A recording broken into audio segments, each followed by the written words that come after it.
Safety Committee to order to establish a quorum. May we have a roll call? Mr. Riviere. Here. Ms. Lacy. Present. Ms. Gordon. Here. Thank you.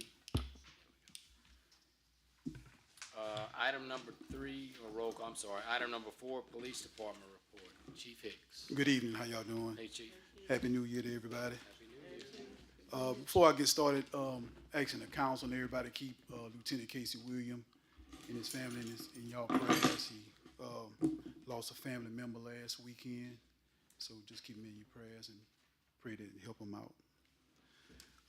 Mayor Lee and the Public Safety Committee, in order to keep both yourself and the City Council aware of the activities of Port Allen Police Department, are all for the account for the month of December. Responded to 249 calls, alarm, home businesses 37, assisted the Port Allen Fire Department 8, disturbance 15, theft 7, suspicious activity 11, check person 10, official warning not to return 5, Port Allen Fire Department medical 33, information 14, traffic complaint 8, burglary 5, incidents by location, northeast of Court Street in LA 145, northwest of Court Street in LA 163, southeast of Court Street in LA 166, southwest of Court Street in LA 146, south of I-1028. Total suspects arrested 16, traffic crashes 35, and traffic tickets 10.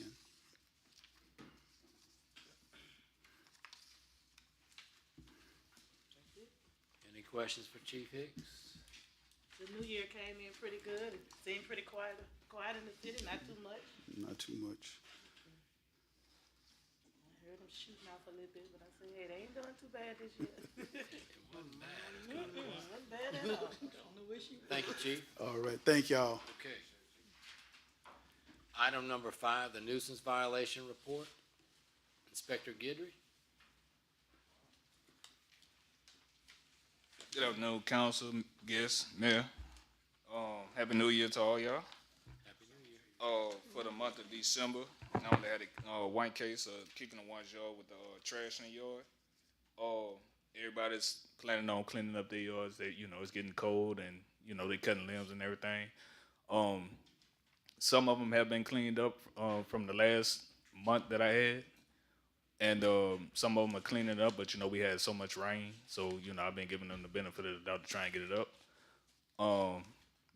And one of the condemnations that I had brought to y'all attention, 1120 Avenue A, is they demolishing it already, and they're almost done with it. So with the rain with them, so I'm just giving them a little bit more time to get it done.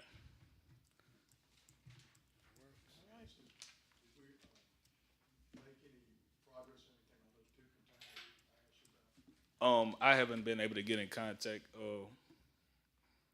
with anybody with a key. So I was supposed to get with Chief, but You forgot. I ain't forget. It just Holidays. yeah. Georgia and Pine. I actually about that one. I don't think the lady stay there anymore.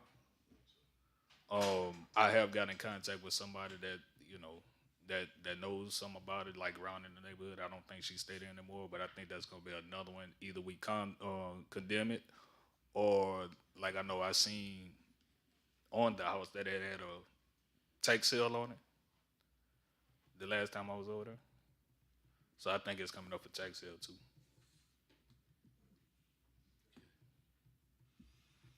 Anything else? Thank you, Lance. All right. Yeah, have a good night. Okay. Item number 6, adjourn. Public Work Committee, call to order. Establish quorum. Here. Here. Item number 4, discuss sewage service issue at the following residence: 755 Maryland Avenue, 828 North 14th Street, 780 Kentucky Street, 1138 Georgia Street. Anyone speaking on this matter?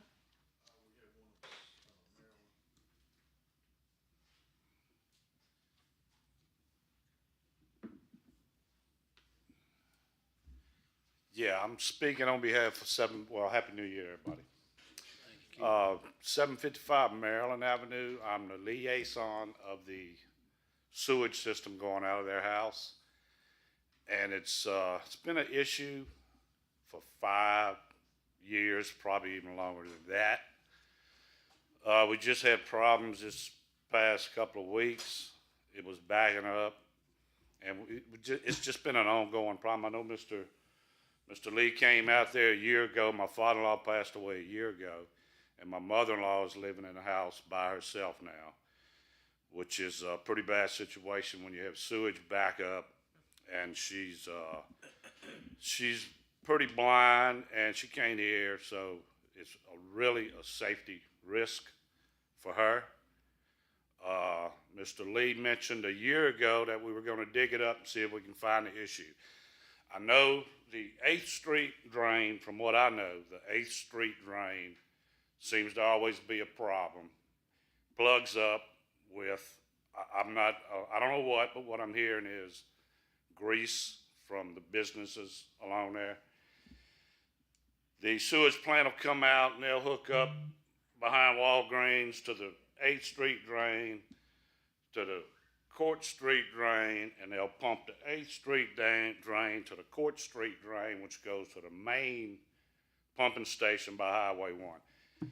Never works, stays full. Today, still, she doesn't have a way for her sewer to leave the house. The cap is off. Sewer runs in the yard. You know, I told father-in-law I'd stay on it. It's been a year since he passed, and I'm not getting nothing done. Needs to be dug up. My opinion, needs to be dug up. See what the problem is. Fix the problem. If not, run a new drain line from her house to Maryland Street, because I understand everybody on Maryland Street's drains fine. So, I mean, that's what I'm here for. See if I can get some help on this issue. It's been an ongoing issue for 5+ years, at least. Keith, I don't want to, is anybody else here to speak on this matter? BJ, I don't want to put you on the spot, but is there any, update you can give us as far as, as today? How's everybody doing? Hey. Hello, how you doing? You have to excuse me, I'm a bit under the weather, but how you All doing? right. Yeah, how you doing? I'm doing well. Okay, we have a number of issues. All these issues predate me, and I'm aware of his situation, and that was before I became the supervisor as well. We're undermanned. We don't have the proper staff. We don't have the manpower to keep up with the plant and the collection system, and to help maintain people's personal sewer lines. These sewer lines, and you can do your research, the city is really only responsible for the sewer mains, not from the yard to the main. The homeowner is responsible for all the way to where it ties into the main. And you don't have to, but you do your research. The city of Port Allen extends a courtesy as far as blowing people's lines out. That's a courtesy. And in order for us to be able to continue to do that, we have to have the proper equipment, which breaks, because we use it constantly. We have to maintain a plant. Me and Lance, we have meetings just about every day. Even Joe DeLoach, we constantly trying to figure out ways that we could service the citizens of Port Allen. But ultimately, that's not a city responsibility.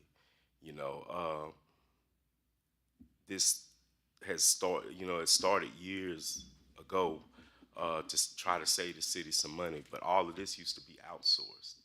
If the customer had or the homeowner had a problem, they would outsource that. And then I think his name is Bill Lane, came in and he said that's something that we can do. Back years ago, we were able to do that because we didn't have as many problems as we have today. You know, everything is worse. You know, a few of you came by the plant and even toured the plant, and I've showed you, you know, and I have to be in guidelines with DEQ, or that's a fine for the city. So it's hard to maintain a sewer plant and a collection system with 3 people, 4 including myself.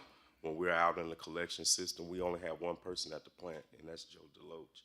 You know, people are, you know, just like I'm sure everybody's frustrated. Even we're frustrated, you know, but we try our best to get to everybody when we can get to everybody. Nobody sits back there and twiddle their thumbs. I mean, we're constantly moving. We have things that break. We have alarms that go off, and we have people constantly calling. I get calls during the night, in the morning. I have to check emails, voice messages, and I have to try to respond to everybody in a timely manner. But sometimes it's just not possible. You know, there's not enough hours in the day. You know, you can look at our overtime. You know, we have a lot of overtime. You know, people staying over, you know, trying the best to get everybody up and running to where they don't have no problems. But unfortunately, I'm in a position to where I have to prioritize, right? So if one person can't flush their toilet or a line needs to be dug up, you know, which we're not plumbers, you know, that's really not in our job description to dig up lines, and to that it's a courtesy, you know. And so I have to make a decision, okay, what's more important? I have to try A Street, like he said, in which he's right. You know, A Street has been a problem since that predates me, and I've been here 12 years. You know, it's always been a problem with grease. And, you know, we have to go out there and blow the line out and blow people out and stuff like that, which like I said, that part is a courtesy. Fixing people's sewer lines is a courtesy that the city extends. But the more we do that, the further we fall behind at the plant and just doing our regular job. And it's hard to keep up with 3 people. You know, I have 3 workers, and they work their tail off. You know, they come to work, they do what they're supposed to do. We go above and beyond. We have to take the heat. You know, we get cussed out. You know, people talk to you any kind of way, and you have to be understanding of that, because it is frustrating. Because I would be frustrated, you know, if I can't flush my toilet. My mother's 78 years old, and if she had those problems, I would be up here too. But we're spread thin, and we have to get to people when we can get to them, because I just don't have the resources and the manpower. You know, I have to call. I probably talked to Adrian maybe 3 or 4 times last week to see if he can get help. But they have their own jobs and their own problems that they have to deal with. So they can only give me help when help is available, you know. So, you know, I understand, you know, the citizens' frustration and stuff, but we're doing all we can. You know, we can only be where our feet at. You know, we can't be at 2 places at one time. And the plan is hanging on by a thread. You know, I hate to say it, but I mean, everything breaks, and you have to jump through so many hoops to get one thing fixed. And by the time you know it comes to y'all and y'all okay it, then we have to wait 12, 24, 36 weeks for one part to come in. And by that time, it's a trickling effect. Then something else breaks, you know, and then we have to start the process all over. So we're really behind the 8 ball, you know, and it's hard to do with 4 people.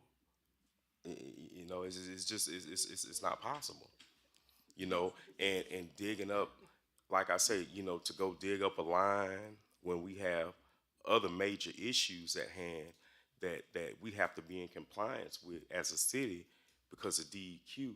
You know, I have to make those decisions. It's not that we don't want to, but if I had enough people, you know, I could say, okay, well, you stay at the plant, maintain the plant, and I could take another crew and go out here and dig these lines up and fix them. But once again, anything that is from the resident to the city main ultimately falls on the resident. Like I say, it's been done like that for years. You know, as far as the city of Port Allen, extending that courtesy to blow out people's lines, to dig up sewer lines and fix them. And if that's a courtesy you want to continue to do, then I need the resources and I need the manpower to be able to do that. But ultimately, just because it's been done like that for years doesn't mean it was right. Not once has anybody ever checked into to see what the law actually says about that. And I would implore you to do that, to look and see actually what the law says about that. This is a courtesy, and you can call other municipalities. A lot of municipalities don't even do that. I live between Baker and Zachary, and if I have a sewer problem, either I have to call a plumber or I have to get out there and fix it myself. If it's not in that main, and it's not something from the main that's causing that, it's on me. They're not gonna come out there and blow your line out.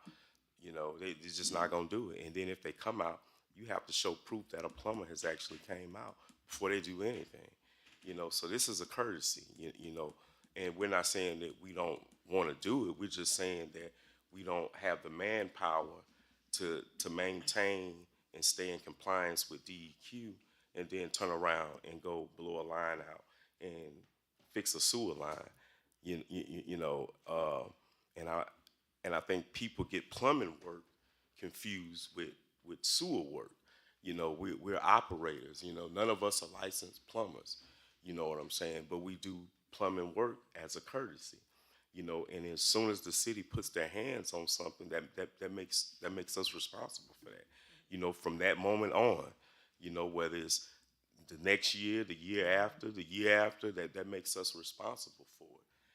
But if we're going to continue to do that, then we definitely need the resources. We don't have a problem with doing it, but I could be fined, I could lose my license, if I'm not in compliance with DEQ. So I have to make those decisions, and they're tough. And then if we do that, I put my operator's license in jeopardy as well. They could lose their license, and it's tough passing those tests and getting certified to do that. Do plumbing work. That's technically plumbing work. Our job description is to stay in compliance with DEQ, maintain the plant. We work on pumps. We have to, we have to break them down. There's a lot of things that go in them pumps. Tristan was just down in 8th Street manhole. He broke the pump down, cleaned it, and then the next day it's clogged back up with grease. Had a mop handle down there, had bricks, gravel, rock, and there's no way to even regulate that because you don't know where that's coming from. You know what I'm saying? But those are the type of things we deal with. And the main problem is grease. So we have to call the parish if they're available to come suck the grease out the line, or we have to contract that out in order for them to come and do that. And that gets costly. You know what I'm saying? And everything is about money. Do we have the money to do this? Do we have the money to do that? People are stretched thin. They just as frustrated as the homeowners, my workers are. They feel like they're unappreciated, overworked, underpaid. You know what I'm saying? And it's hard to motivate people like that. I constantly talk to them. I had one in the office today, voicing their frustration.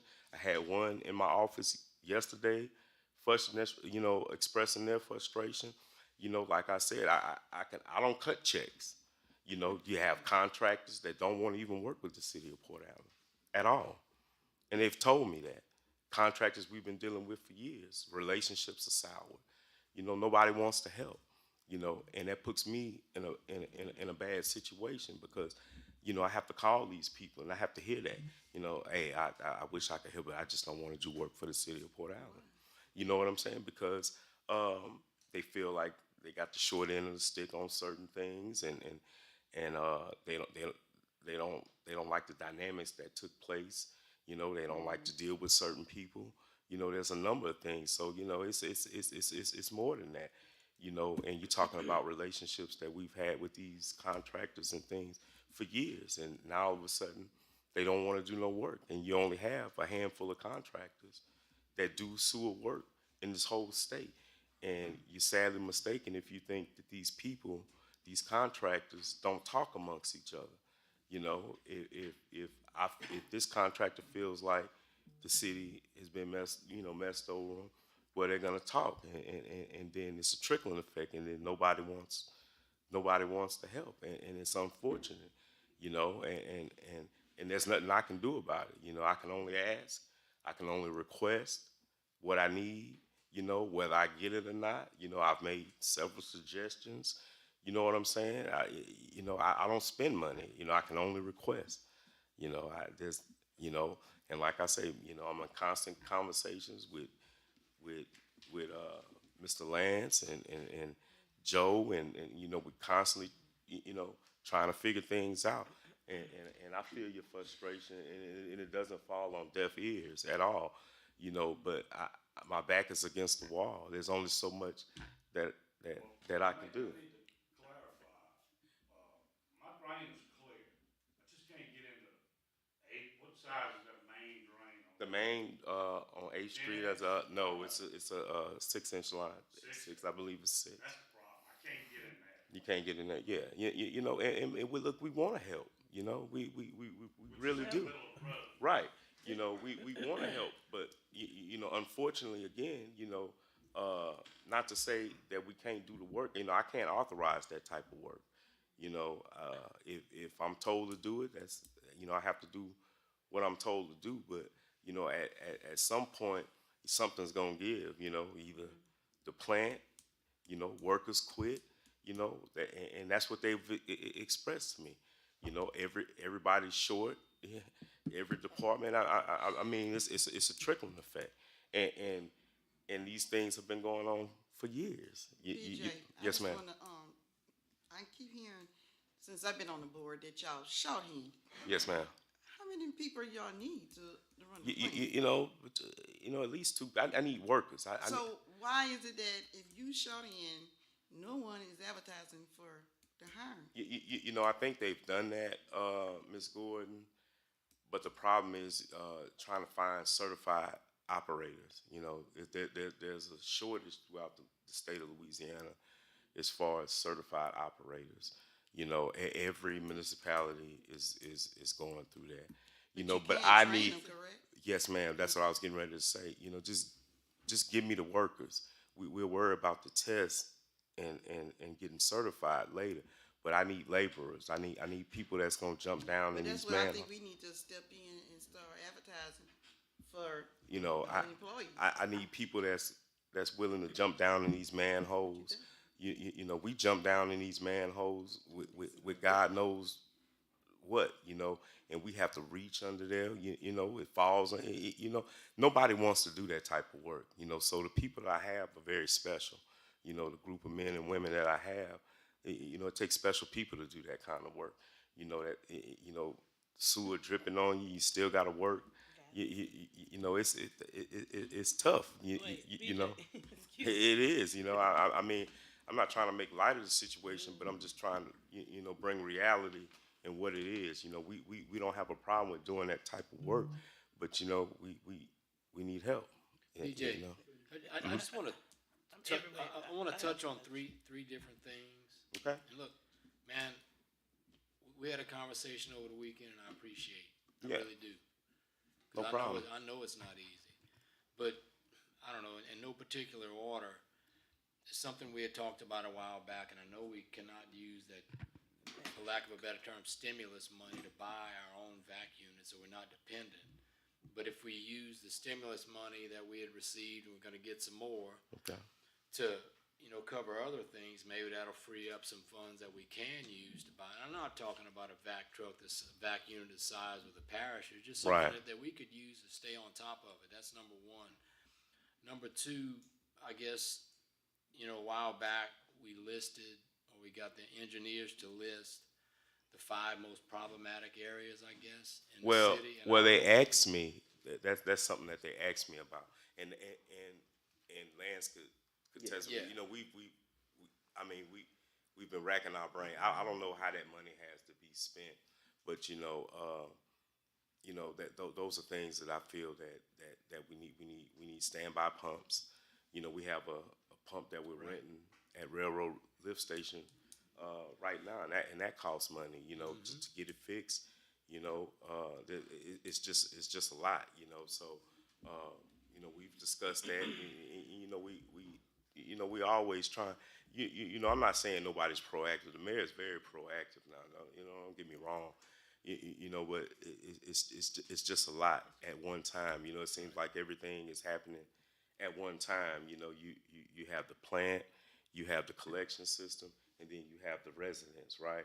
And it puts me in a tough position, you know, because it's hard to say, well, I'm sorry, but you have to wait because this takes precedent over that, you know? I'm not saying this to point fingers at anybody. I'm just like bringing. Yeah, right. I understand. And then the other thing is the whole 8th Street. That's just been a nightmare for everybody. And, you know, I would think if we some kind of way had a vac unit, we could stay on top of that a little more. But then also the businesses that are in the food industry.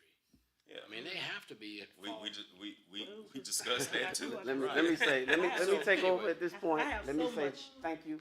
No, Yeah, no wait, problem. But BJ. okay, First of all, I Well, want he's to not definitely going thank anywhere. you for coming here and being, you know, and explaining. I do want to I understand that there are some issues here, like employment issues, operation issues, logistics issues, but I just want to kind of just go back to the issue at hand. I just want to kind of get some clarity here. This is not the first you have heard about this. No, I've been over this. I've been over there several times. Okay, my second thing, is the city responsible for the issue that he's having at his home? let me address that if you don't mind, because it's part of a broader It is. conversation. So Okay. here's the thing: the issues that this gentleman is having, while they date back 5 years, at this point in time, it's a combination of more than one thing, right? We are responsible for the main line. If you recall, we just had several point repairs performed on 8th Street.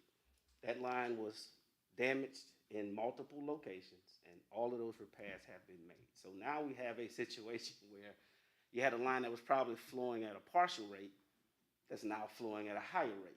Yes. Well, all of knocking that, out- correct, that's more content now, right? Clearly, if it's a line and it was obstructed or damaged, then you're going to get a better flow now than you got 2-3 months ago before they performed those repairs. Well, that line feeds to a lift station on 8th Street in California. That lift station is located underground. So what's going on now is that lift station is receiving more capacity than it did just 3 months ago. And more trash. more trash, more grease, more objects, everything. more grease, more trash, more sediment, more everything is coming into that lift station. Well, that lift station went down, and I'm sure everyone here has seen that intersection gets blocked off because we have to put in a manual pump to operate and pump it into another manhole that it eventually gets it to the treatment plant. So what you're saying is the current pump there is not big enough? Well, what I'm saying is that I would like to study replacing that lift station. It needs to be replaced, and it also needs to be moved above ground. What I'm saying is that because of how it's designed, when an obstruction occurs, you have to get into the manhole to service it, which means you can only get into the manhole when it goes down to expose the pump. Right. And the pump, and it's never correct, and it's rarely ever exposed because that's where the backup occurs, because that's what's pumping it on to the plant, right? So you constantly have flow coming from 8th Street, but it gets there and it gets hung up. So what we need to do, and the reason I'm stepping in at this point, because the parish just came out and did assist with vacuuming all of the manholes. The parish has a 1,000-gallon vac truck. It cost them $500,000. We don't need 1,000 gallons, I presume, but it is definitely something to explore. But it's still gonna be a problem unless we alleviate the hangup at the lift station. The lift station is underground in the manhole, which is about what, 2.5, 3 feet wide? So an employee actually has to get down in there and take that pump apart when anytime something gets hung up to clear it. So without addressing that issue, you can improve the flow 1,000% along 8th Street, but it's still gonna stop there. And then it's gonna proceed to back up, going back down the street. Now, to discuss what he said earlier, yes, we are responsible for the main line. Okay? The statute requires the homeowner to get it to us. And once they get it to us, we have to get it out. But 90% of the grease produced in this city comes on 8th Street. And it is a problem. Wait, but tell me, that was one of my questions. Yes. Who's responsible for checking grease traps and what you have? Couillon's, Court Street Cafe, River Queen. It's in not, that- Court that's in that Street area. Street Cafe Cafe is not, is no, south of yeah, it's south of the It's and not they lift have station. a grease But I'm trap. just saying the yeah. restaurants You- that's on this no, no. You side. have churches, It's Church's Chicken, Okay, Hubble, them two. Couillon's, and Easy Easy Mile, Mile, and that's it. and so on and so forth. So But who's responsible for ensuring that these grease traps, or they have, that the grease traps are there, they Even- properly being, Even with them. that is what we are investigating. At this point in time, I am not aware of a city ordinance relative to grease traps. I know there's a parish stipulation. However, we have to evaluate that, analyze, see what we need to change, and how to regulate it going forward. And that's why I'm stepping in at this point, because we have been conducting that investigation, but it takes a little while you're trying to manage all the other things. You know, we prioritize it. So the main priority is to try to get what we have operating, and then we'll think about addressing those issues that can improve the situation as we move forward. okay, that's long term. Yes. Right now, what is the solution for this situation? For them to, what do you suggest, or what do you feel Okay, that he needs to do to be able to flush his toilet, or be able to get, like, what? The first solution is, if his line is clear, we will camera that line to ensure that it is in fact flowing all the way to the main, because we are not ultimately responsible for obstructions that occur on private property. But that's been done already. No, it has not been done. Oh, okay. Well, it hasn't been done recently. What I can state is that currently, and we talked about the camera situation today, and we're going to go back into the footage and see what it actually, what was shown. However, you can only camera a line when it's clear. So, right, the camera's not designed to work in water and so on and so forth. So, what I can say is that these 4 locations, it is my understanding they have all been investigated, and most of these problems, all of these problems, I'm not going to address this gentleman, right, because I don't have enough information to speak about that. But these other issues have been determined to be in their private lines. Now, the mayor told us this morning to make preparations to repair all of them.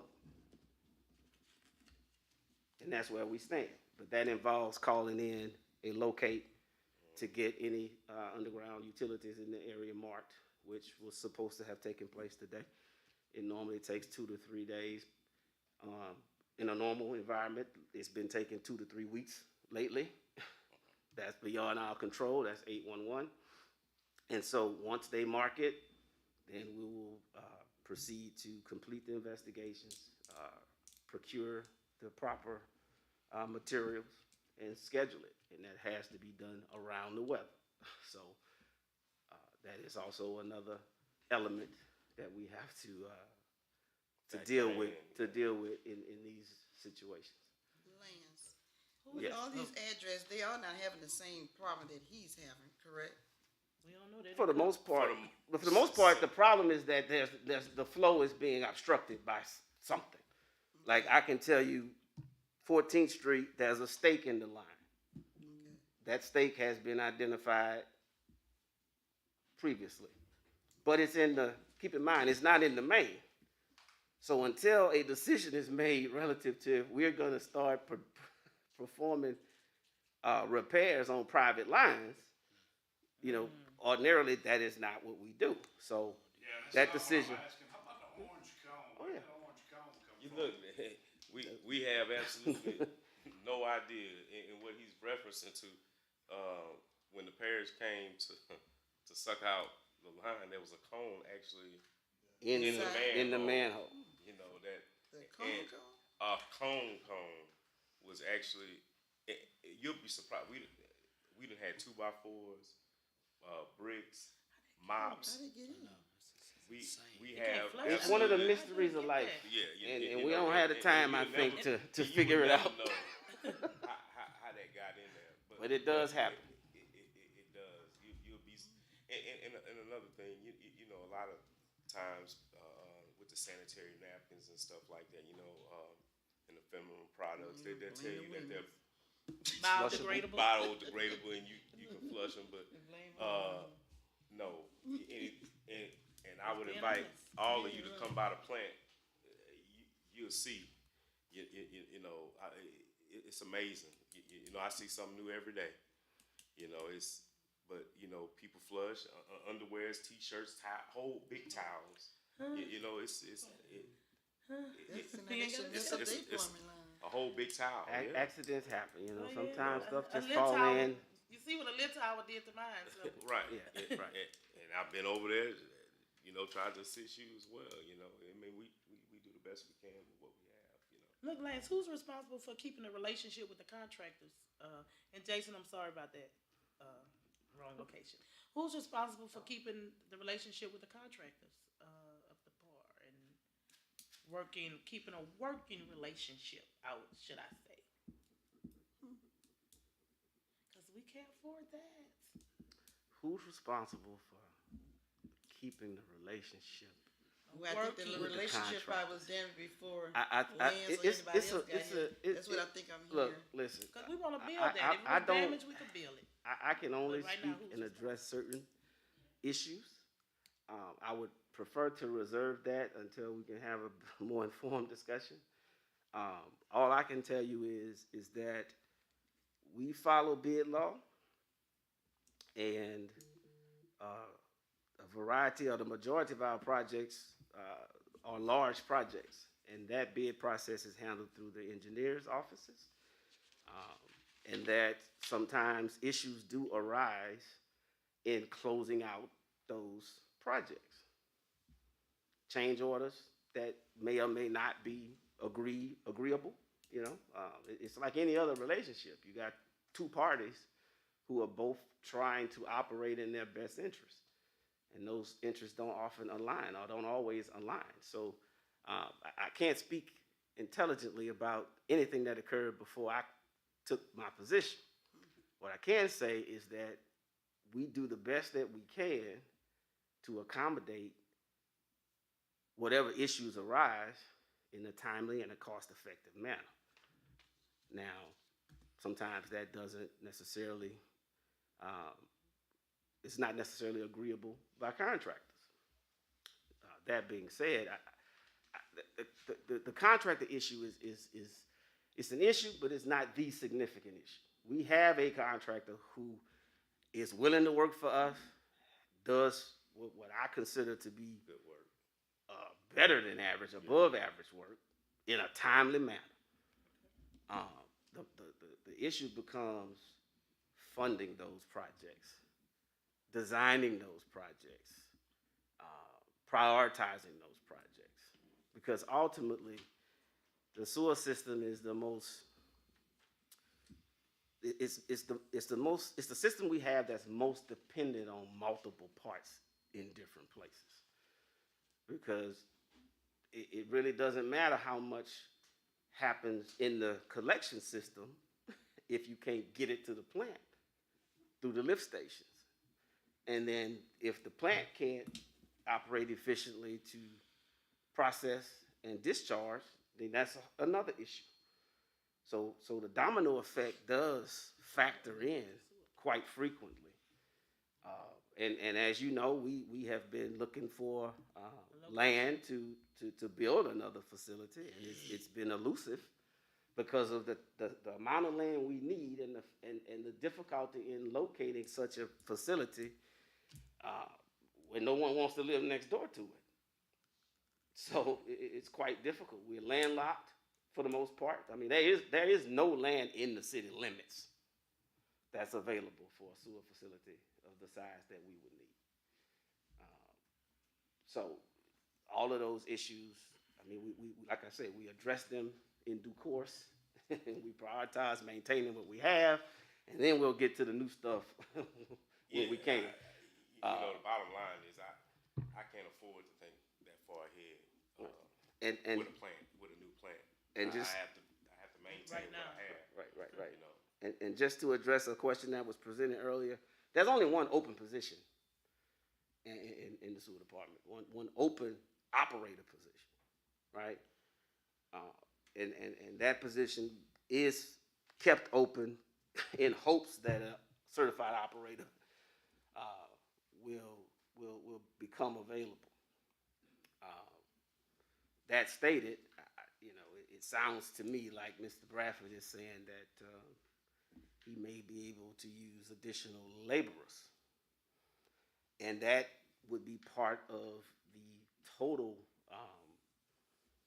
reorganization that we've discussed over the past year. I mean, it's ongoing, but it does involve, making some tough choices because we do have finite resources, so we have to use those as best we can, and hope for the best in terms of And tax look, I revenue don't- being Well, consistent. I'm definitely on board. Look, Definitely on board with that. I don't know, The reorganization. about the finances and all this other stuff. I can just tell you, I can only tell you what I need. It's not up to me to figure that out. I can just tell you what I need to be effective in what it is that's being asked of my department. All the other stuff, I don't think about all that, to be honest with you. I just go and try to do my job and do my job to the best of my ability and tell you what I need. Lane, That's it. is all department is short-handed? Is all departments? Yeah, with the city. And the reason why I'm asking that, because I know you say labor, maybe we can pull some of the workers from another department to come and help with the sewage? Who wanna do the job though? Well, me and the mayor actually discussed that I too. mean, you can ask them, more money. That's kind of it's a difficult question to ask because it changes in real time. It's a fluid situation, right? Currently, right now, we have 2 openings in roads and drainage as well. There's an item that'll be discussed later about converting 2 part-time employees there to full-time, right? And that will help that situation. But keep in mind that we often have part-time people, for at least half a year.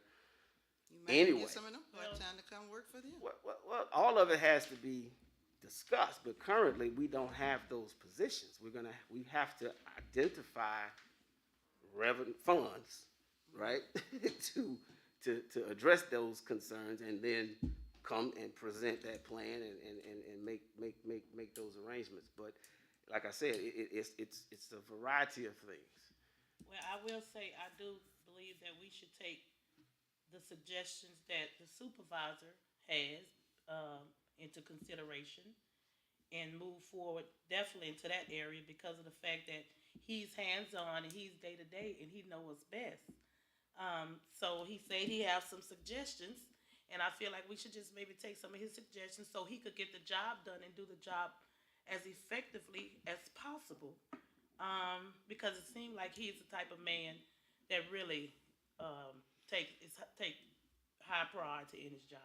It seemed like you really I try. care for your city, and I appreciate that. And the thing is, it's not just me. I have a team. You know what I'm saying? But I'm just saying, your right. team is only good as the leader is.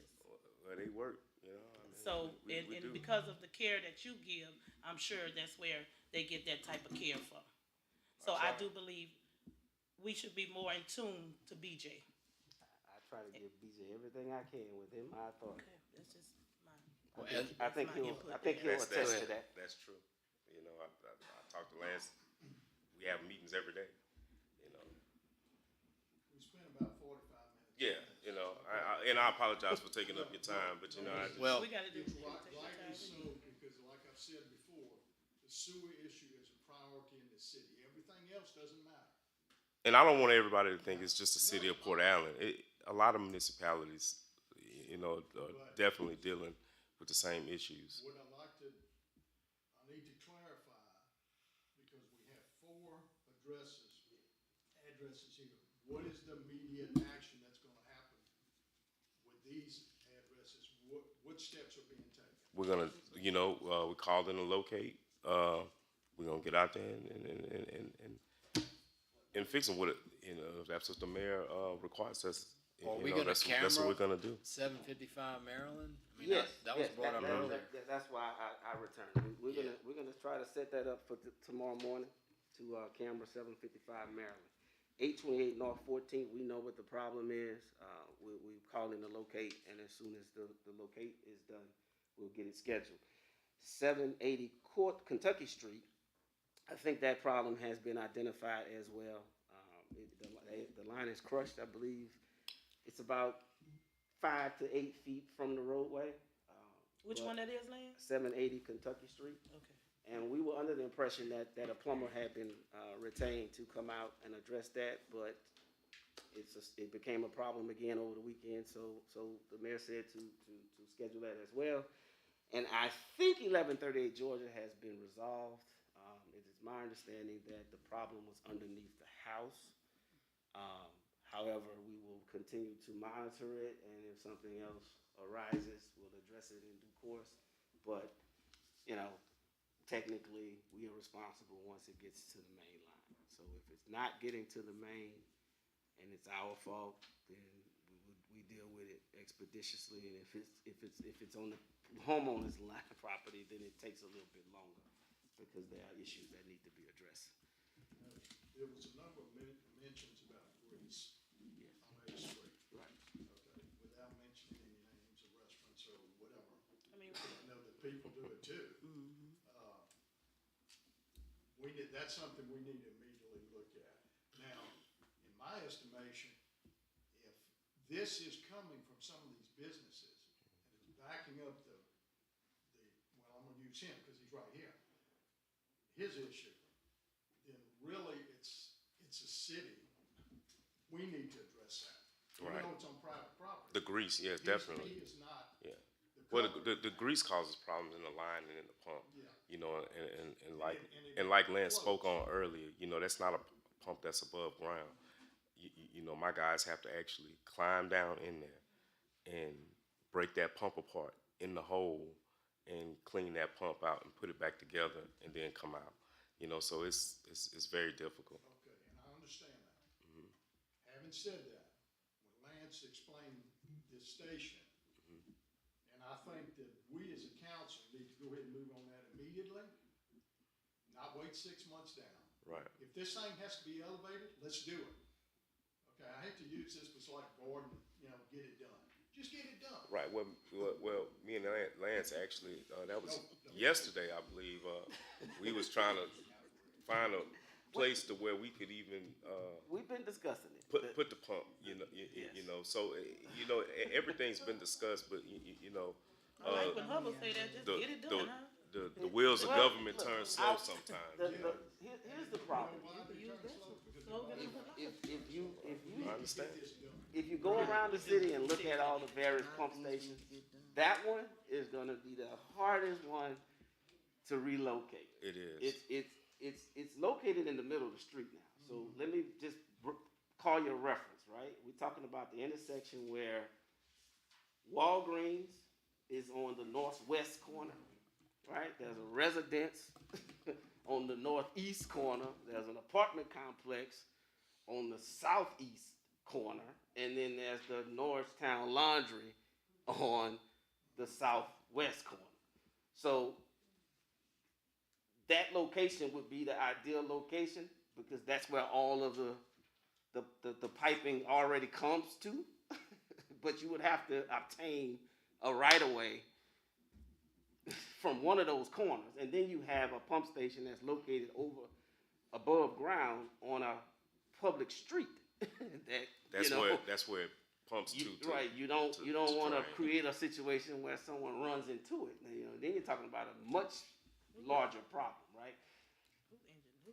I imagine that has something to do with putting it underground, but that has proven to be difficult to maintain. So something needs to be done, and the next step is to contact the engineers to try to design something that allows us to put it in a location that gives us the accessibility as well as the security of not having it create additional problems. So, But you know, even That's where we are. with that being said, I invite all of y'all.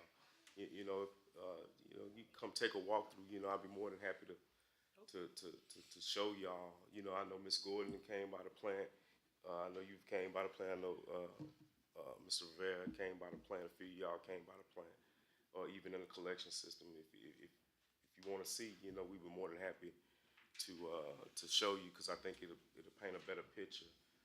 You know, and hopefully, you know, some of the things we do alleviate a lot of the problems that, you know, some of the residents are experiencing on 8th Street. You know, but it is a problem. Okay, the other thing I'd like to ask you, because you there. Okay. Can you give us, you're talking about resources and equipment. Again, sewer issues are priority to me. Okay. I mean, nothing else is gonna matter if people can't flush a toilet. Right, and it don't go into outer space either. That's You know, right. it comes somewhere. That's right. And so, could you formulate what you think your department needs?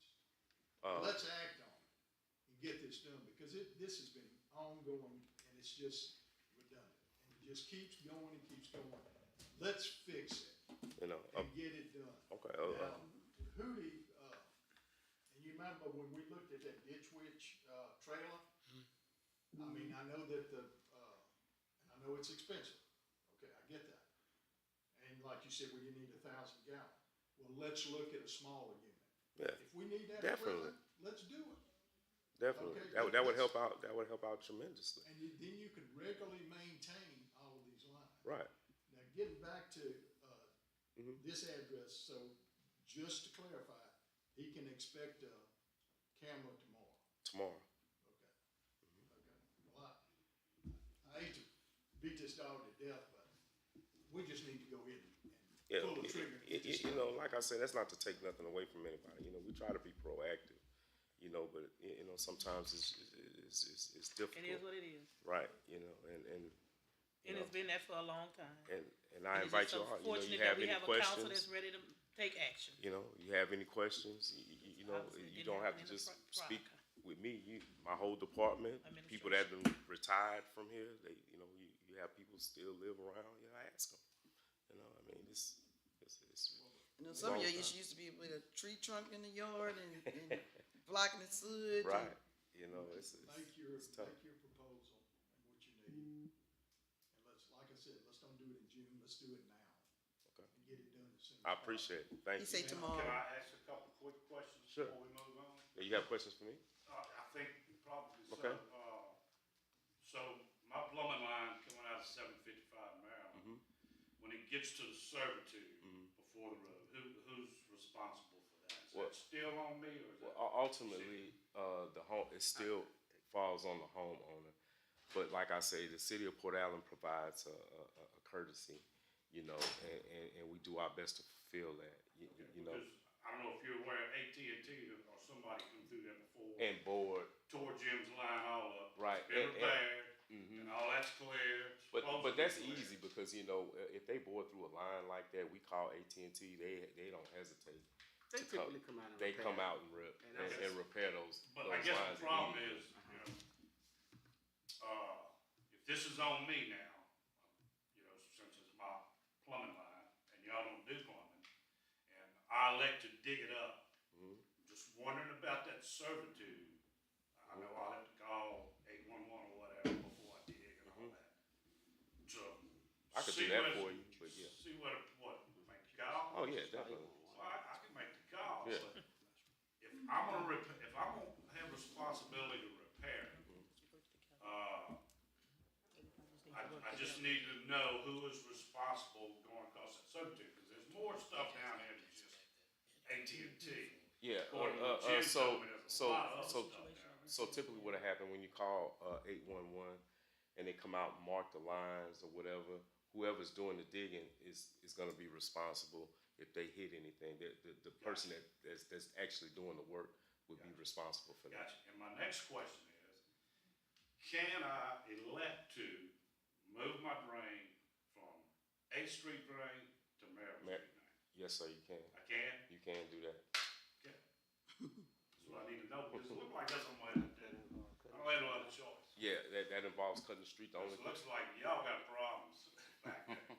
You know, we're trying, you know, like I said, I understand your I understand, frustration. and everybody you know, I've spoken with your crew out there, everybody's been real nice. You know, we I ain't no problem, no problem. you know, we try, but I understand your frustration. I don't want you know, I don't want you to think it falls on deaf ears, but, you know, if that's what you elect to do, Here's the then thing, yeah, 5+ years, right, time messing with it, I'm gonna fix it this time. I understand. If it don't get fixed in 6 months, I'm gonna take it, move it over to Maryland. Yes, sir. I Because if understand. if I'm gonna pay some guys to come and dig this part up to try to fix a problem that's ongoing, why don't I just swing it around to Maryland Street? Well, I know they ain't a problem, and hook in there. Right, I That's understand. what I'm gonna do. If we don't come up with nothing here. It's about, we have about four residents. So that's something that y'all could kind of work together and work out and. Yeah, I have no problem with that when if he decides. I don't have a problem with going out there. We'll see what happens. Yeah, but in the you next know, month or two. but I just ask that, you know, let us do our due diligence first, Sure. you know, Absolutely. and try to get it resolved, you know. Hopefully it won't even come down to that, you know, so we are trying, you know, so. I know y'all trying. And we appreciate your patience as well. But I got my wife and my sister-in-law, man, when this stuff happens. I understand. I've talked to her. You ain't gotta tell me. Oh, yeah, well, you know Jim. I've talked to her, yes, sir. You ain't gotta look. You All ain't right, gotta thank tell you. me. BJ, Anyone else thank have you. any comment, anything to discuss? I'd like to say something in reference to this. 1 minute. No problem. Look, I'm well aware of all the work that BJ does years and years ago. I've been open for 15 years at Court Street Cafe. Years ago, we had an issue and it ended up being a collapsed line underneath the service road, the LA1 service road at the intersection of Court and LA1. Once that was fixed, we didn't have any more. You haven't been out since then. Haven't been out since then. But I also used to own a restaurant in Baton Rouge years ago also. And every year on an annual basis, we had to have our discharge water from our grease trap tested to make sure it didn't have too high of parts per million of grease in the water that could end up getting trapped in the line. All of y'all know, have heard me say, I'm not a big fan of too many regulations, but at the same time, we owe it to our neighbors, especially the neighbors that come and eat at our restaurants, to be good neighbors ourselves, to make sure that our discharge water is clean enough. So East Baton Rouge Parish has that code that requires that testing. I want to say it was like $175 a year for them to come out and do the test. But it's real quick, but that may help alleviate a lot of this, because then you could pin it on your restaurant isn't up to snuff, your restaurant isn't up to stuff, or snuff. And when or they're not in whatever. compliance, then That's fine. my take. And Thank you. Jason, when they not in, Thank you. Jason, and furthermore, when they not in compliance, then what are they fined or? They probably have a time period to get it fixed, to get it back in compliance, and if they come back out in 3 months or 6 months, whatever it is, and it's still out of compliance, then they'll probably get started and start getting fined. Okay. I have 2 grease traps at said, since they fixed the collapse stuff, we haven't had an issue, knock on wood. We don't know if that's wood or not, don't knock on it. Thank you, Thank you, Jason. thank you, thank you, BJ, thank you, Lance. Still me? Okay, item number 5. Discuss Republic Service notification of a 25-cent increase in the cost of garbage service to $18.40 per home per month due to an increase in disposable costs imposed by the East Baton Rouge Parish landfill has provided in the contract. Steve, thank you. Good evening. Thanks for inviting me, and Happy New Year, everybody. Happy New Year, Steve. On December the 14th of last year, the East Baton Rouge City Council voted to change their tipping fees at North Landfill. That's the landfill we utilize to bring Port Allen's waste to. It went from, for out of parish waste, it went from $40 to $42 a ton. We were notified. That information came across my desk on December the 29th. At that time, I put this together and I sent it to the mayor electronically, and I dropped it off, the original copy today. The only thing that I didn't put in the mayor's packet that I put in yours is the way that the finance guy calculates everything. So basically, we don't own the landfill. We don't operate the landfill. They went up on their rates. Our contract says when that happens that we can adjust the rate, and that's what we're doing. Questions, comments? You have to have it.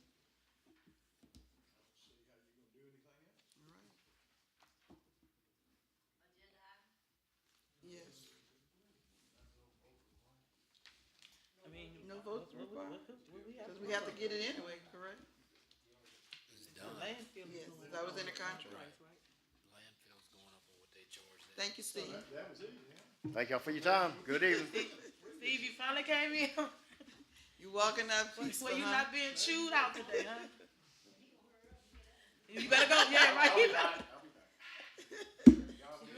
Thank you, Steve. Okay.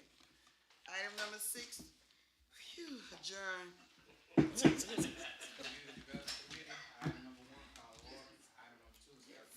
wow. Present.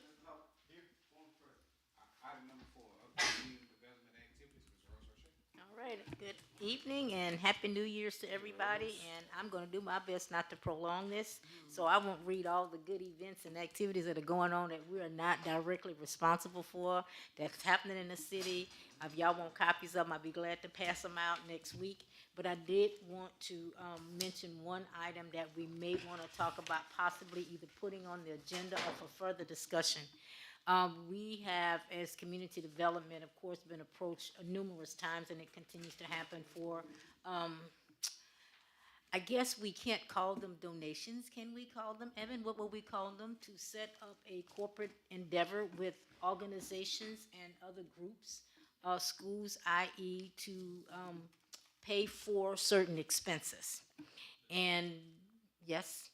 The city can enter into cooperative endeavor agreements. Okay. So, right, in our efforts, right, and I'm presenting to the committee that may be in our efforts to try to decide what, in an intelligent manner of what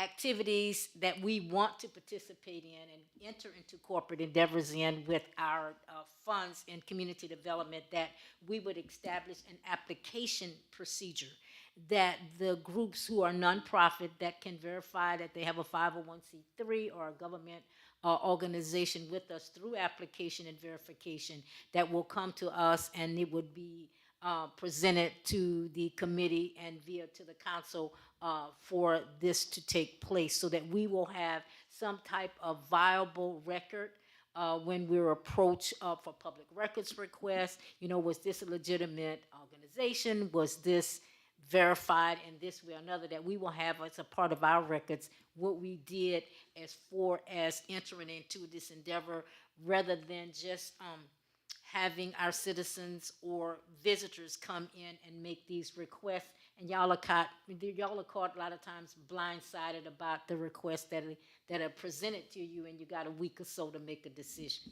So, with the permission of the committee, we would like to go back and come up on a written application form that the committee would actually approve and bring to the council, and then we can act upon how we will go about distributing community development funds when it's not something that's directly and completely sponsored by the city. Who's the committee? The Community Development Committee, which already exists. Okay, listen, the Community Development Committee will look at the application form. We don't have the application form yet. I know, but who is the community? I know That's- Brandon is. Brandon, Clerice, and Clerice. Oh, okay. Right, and I so thought you they meant will, outside community. they That's why I will was look at, asking. no ma'am, they will look at this form, and if they decide that it's proper, then they will bring it back to the council to be put into place. Okay, so we'll probably have to do an ordinance or something to make that happen. will we? Okay, then we'll put it in place, and then when groups or individuals come to us, they go through an application process. So all the information that you will need to make a decision, an educated decision on how you want to, or if you want to move forward on this, will be there in front of you.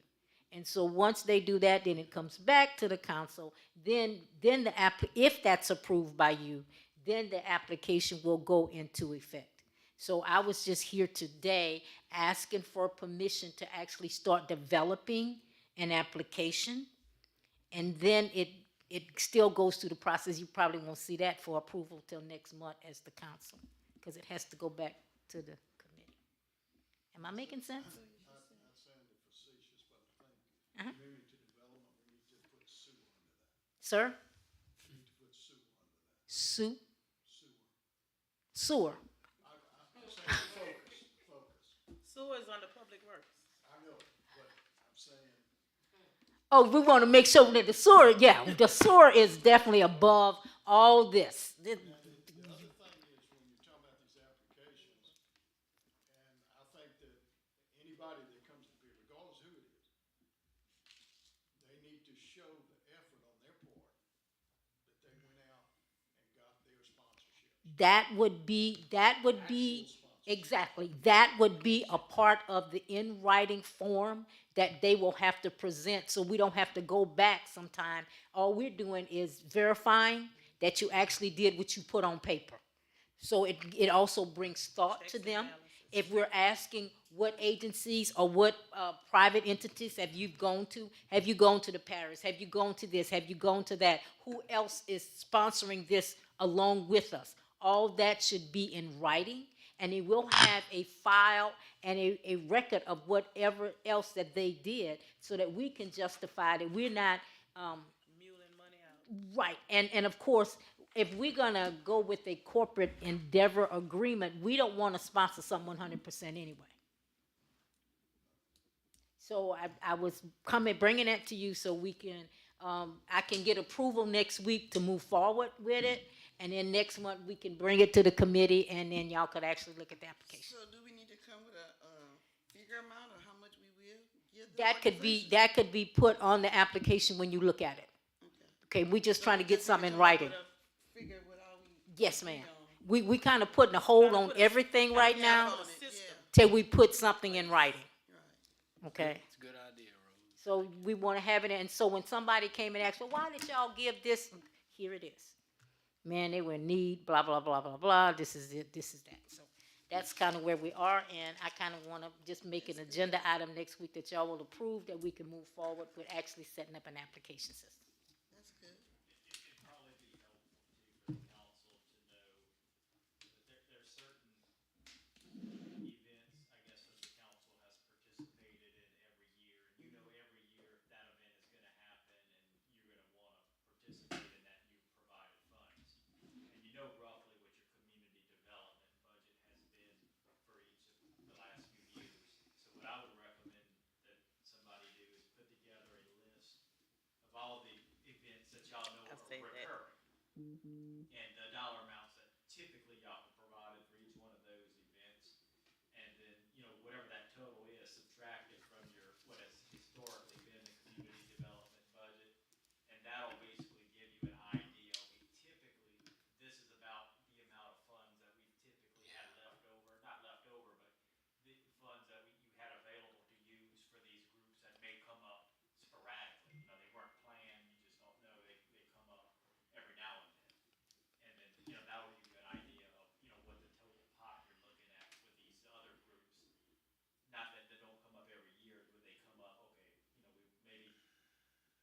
contribute some, you know, we can help out some and still reserve some for other ones that you may anticipate. But also in that effort is that we don't want to create a total dependency by any group on the city of Port Allen except what the city of Port Allen wants to do. So you always will have a question in there, did we sponsor your event last year? How much did we give you? And then we'll go back into percentages as to what the event cost you and that type of thing. So that, once again, that the council can make a decision when they get this information that what they want to do and how they want to distribute these funds.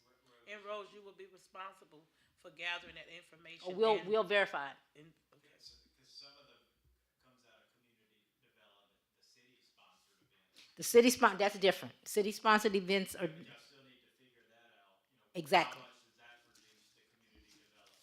and what's left. So that's amount you then have left over for events that, not necessarily city-sponsored events, but events that you typically participate in.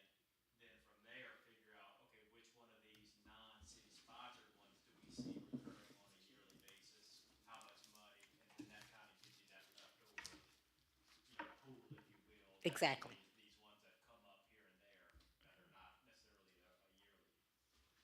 So with your permission, we'll put it on the agenda that we'll go ahead and develop an application, and then next month you'll have a copy of a pseudo application that's been reviewed and presented by the committee. Thank you. Item number 5, discuss request to amend the zoning ordinance to define and distinguish a microbrewery from a brewery and to permit the operation of the same in the downtown mixed-use DMU zoning classification. Jason?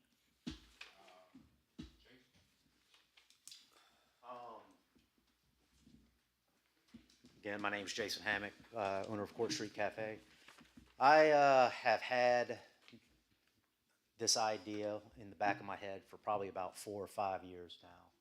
COVID kind of put the brakes on it to add a small microbrewery on the back of my restaurant. There's still about 1,200 square feet that's unused in that building, and that's where it would go. Recent changes in state law has been made it a little bit better and more advantageous for microbreweries to function. It's neither here nor there, but I think a lot of state laws regarding alcohol are very archaic. But Louisiana Craft Brewers Guild is working on that. They've had some success this past year, like I said. And since they had that success, it's made me, okay, go back and let's start working on this again. So there's a multitude of licenses that have to be done in order to establish a alcohol manufacturing establishment. You have to be federally licensed, not only with the TTB, but also the FDA. You have to have your state alcohol license, and then whatever local licenses are existing. As it stands right now, the restaurant is located in the downtown mixed-use zoning area along that's zoned from basically LA1 along Court Street all the way down to the levee, and then going north on Jefferson up to the museum. And breweries are not one of the allowed uses for land in that zoning area. Right now, breweries are just listed in the light industrial zoning area, and I can get it because, you know, manufacturing, you have a lot of equipment, a lot of trucks in and out. That's why it was probably placed originally in that light industrial zoning. But microbreweries are a little bit different. Their footprint isn't near as large. With state law, they have established a certain level of production that you can that you cannot go over to be considered a microbrewery. And that way there's become a distinction between, you know, the big boys and your smaller players. Right now, the number of breweries in the state of Louisiana is very small, and it goes back to our state laws. But it's a growing segment in our state, and it's seen a lot of success in other states. Jason, you Yes. said the number of breweries, or you meant to say microbreweries? Breweries in general. Breweries, okay. Breweries in general. That's big ones and small ones. Gotcha. If this were to, if we could make all this happen and I make all the licensing happen and the zoning changes, we would of course be the first one in West Baton Rouge Parish. There's, I think, 4 or 5 in East Baton Rouge Parish and Like some Tap others. 65, one of them? What's that? Like Tap 65 and No, like What are they? like Tin Roof. Tap 65 is just a bar. Restaurant kind of thing. The Tin Roof is a brewery. Rally Cap is a brewery. Gilla Brewing down in Ascension, they're a microbrewery. Right. They don't distribute, so they sell completely in-house. Some changes were made to allow limited self-distribution for microbreweries, but if we get this started, I would be starting off at, you know, just selling in-house to my on-site consumption and that's it. So there's a lot of balls that have to be juggled in order to make it happen, but this is, of course, getting a zoning change to allow a microbrewery to exist in the DMU zoning requirement is a major one. So I've emailed the city attorney regarding some language that's on the state level. I don't know any more research he's done. I don't know what else has happened. But if y'all have any questions, ask away. Let me say, I tell you, as I look at this situation, it's a niche that this parish nor the city has. Correct. Which, I can tell you, I'm speaking on behalf of the Tourist Bureau, we're going to sign on to promote that. Just, maybe everybody else knows here, I don't. What is the difference, definition-wise, between a brewery and a distillery? You can think of a brewery as manufacturing low alcohol content malt beverages, because beer is a malt beverage. What type of company, just to throw it out there, what's a company that people identify with and say? Budweiser. Okay, that's one of the biggest ones. High alcohol content would be considered wine or liquor. Your Tito's vodka. It's now Oxbow Distillery over in Baton Rouge. That is a distillery, high alcohol content. A huge distinction between low alcohol content and high alcohol content alcohol manufacturing is you have a manufacturing beer in a brewery is like cooking food. It's no more dangerous than cooking food, which I already do using natural gas that is supplied from the city. High alcohol content, you're dealing with what gets to 50% alcohol volumes, possibly even more, and that becomes very volatile, explosive in nature. You can light it on fire, high alcohol content if it's high enough. That's one of the reasons distilleries are put in that industrial category. We're not talking about distilleries. We're talking about breweries. So an accident happening where something blows up, not gonna happen. At least with the alcohol, with breweries. I always say, this is one thing I always say, Jason. Without a vision, the people will perish. And I believe that our city wants economic growth, and that is a very good idea. When I heard about it, of course, you know, Clerice always gonna get a little bit more information, and and it had been talked about before, you know. So, and I think it's a good idea.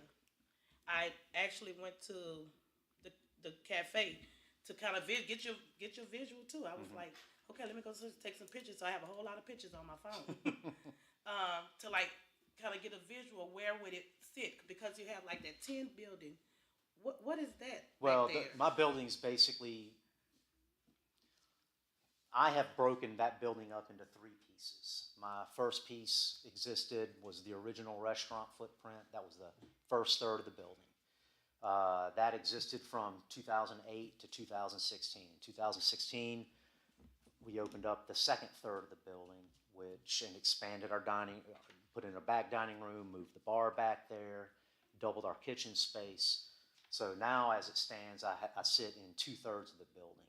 The last third of the building is the taller portion of the building that used to be a 3-car mechanics garage.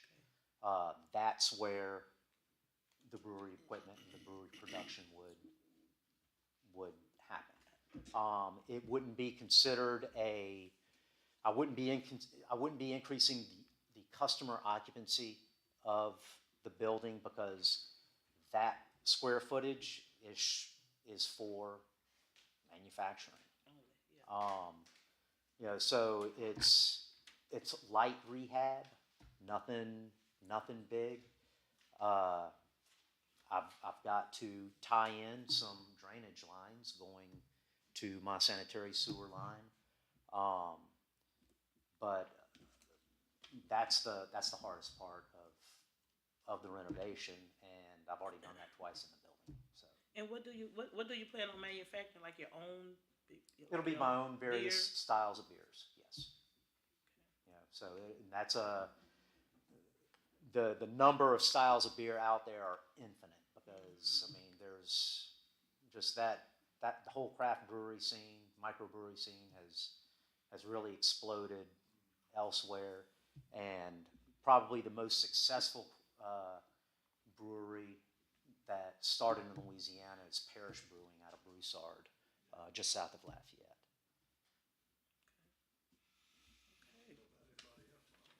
You just that'll be a start. Then you never know. And You never know. you know?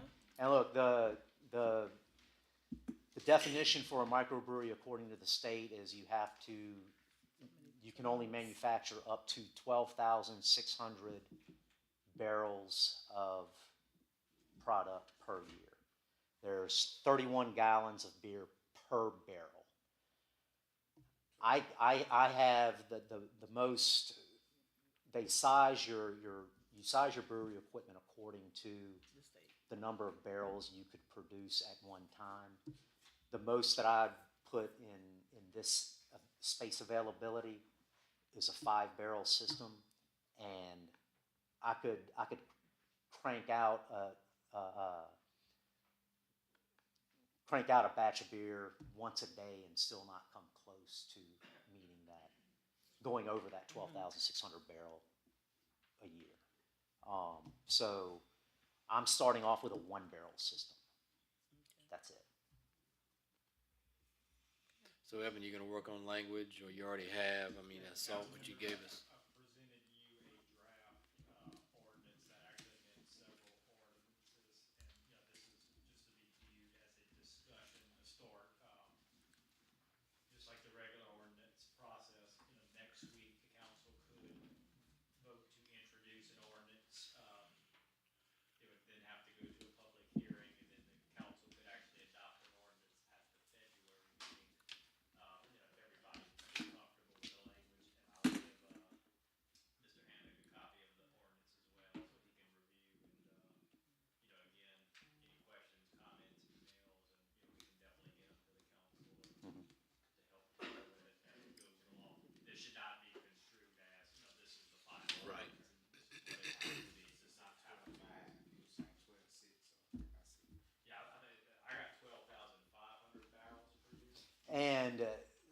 there's some places under state language that it's 12.5, and there's other places that it's 12.6. I took that one, I think, directly out of the state statute. So I didn't know. And that's I spoke with a lawyer that helped today that helps with the federal and state licensing, and she's the go-to person in the state of Louisiana for licensing on the federal and state level, and she affirmed to me, yeah, the finding all the language and making sure it's all correct is mind-numbing for her, just because they have it scattered everywhere.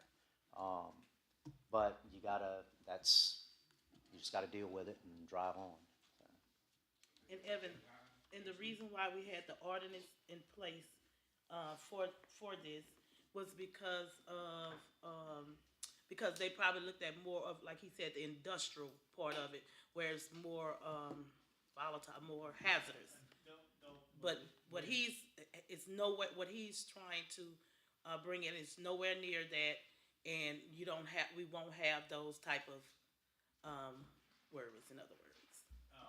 So what your ordinances were probably drafted way, who knows when, the microbreweries really weren't around. When you say breweries, most people would think, think of a gigantic Anheuser-Busch, warehouse that takes up 5 football fields. Well, you wouldn't want that in a C1 or 5, or, you'd want it back with your other warehouses and your big manufacturing operations. Microbreweries don't necessarily, they're not that big. They don't take up that big of a footprint. But your ordinance never even recognized a microbrewery. All there is just breweries. And really, the only, right off the top of my head, the only one that I could think of that would be close to what I want to do here is Broken Wheel Brewery up in,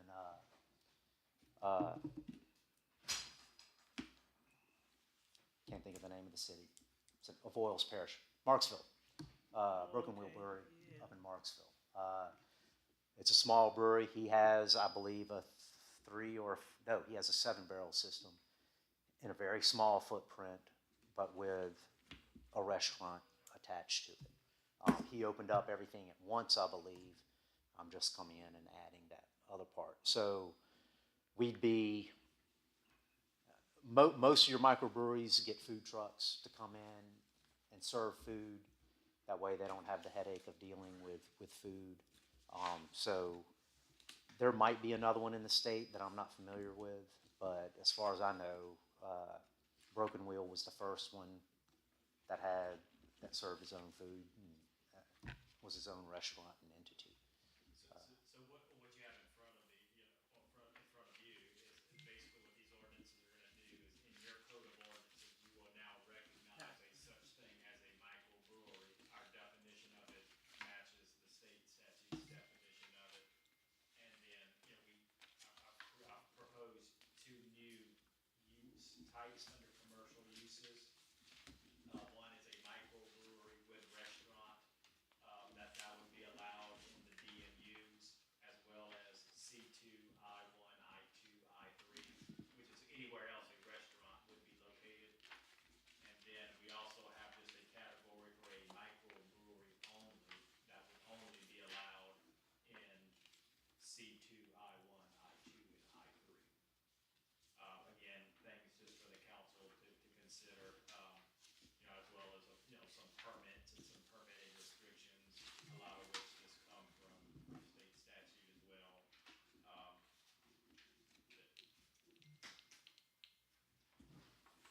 I have to look at this permitting that you're Well, speaking of. more of an occupational license, and what the concern was is, Mr. Hammock already has an established building.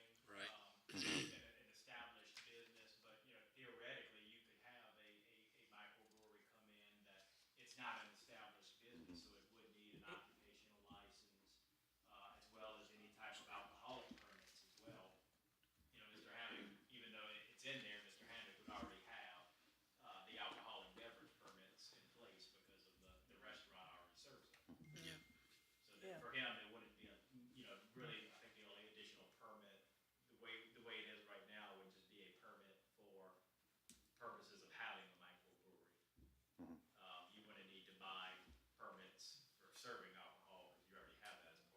Right, and on the state level, the permit for a microbrewery is an attachment to the restaurant.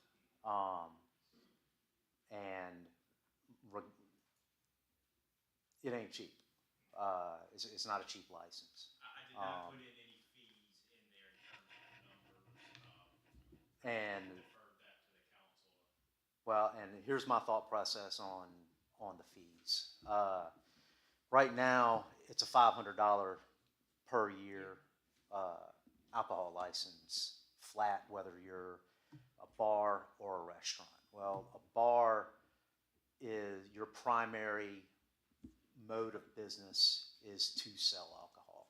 A restaurant, their primary is to serve food. So I've always thought that was a little unfair that I had to pay the same. I still paid it, but now that I'm hopefully bumping those sales up, I wouldn't mind as much. Justified. Yeah, it's more justified for me the $500 fee. Yeah. My thought is if it's a brewery by itself, microbrewery by itself, then it's still $500. If it's a restaurant with a brewery, now it's a justification for keeping it at $500. But if it's just a restaurant, maybe cutting that just restaurant with alcohol license to $250, because a restaurant by itself with serving less than 50% of their sales in alcohol, that's not their primary mode of business. Food is. That's my thought process on that. My thought process is we're gonna keep it at that 500. And we'll just look at that brewery too. Right now, let's just work through that. More questions? Move on to the next. I appreciate that. All right, thank y'all. Six adjournment. Oh. Thank you, Jason, seriously. Thank you. I made their request like 2 times. For next week. Item number 6 adjournment. Call first representative of the Senate. Nothing on mine. Here. Here? Item number 4, discuss the mayor's recommendation of Katrina Davis for the chief financial officer position at a salary of $87,400 per year.